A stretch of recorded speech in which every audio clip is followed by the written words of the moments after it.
Co by si doporučil někomu, kdo uvažuje o tom, že začne s MMA, ale váha?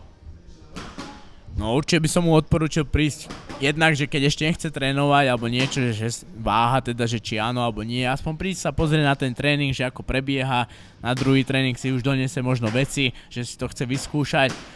ale určite by mal vedieť, že teda, že čo chce robiť v živote. Samozrejme,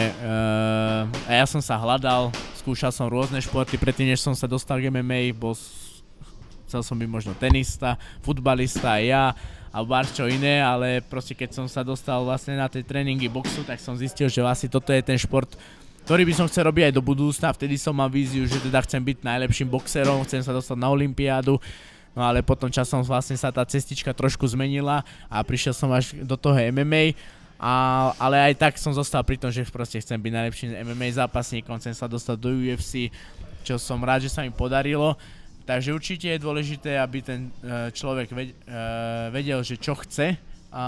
proste už len stačí prísť na ten tréning, mať disciplínu. Treba preto veľa obetovať, hlavne keď je ten zápasník v takom veku, že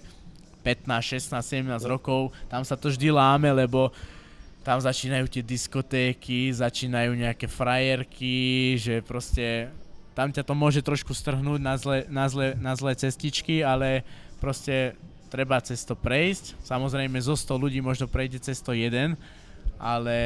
ja to vždy prizvukujem, že proste treba naozaj preto niečo obetovať, aby sa ti to v živote vrátilo. Keď preto neobetuješ nič, tak nemôžeš ani do budúcna čakať, že sa ti niečo má vrátiť, pretože si preto neobetoval ani ty nič. Takže hovorím, tá obeta tam musí byť, aby nakoniec prišlo, aby si potom nakoniec mohol zbierať to ovocie a mať možno aj z toho športu pekný život.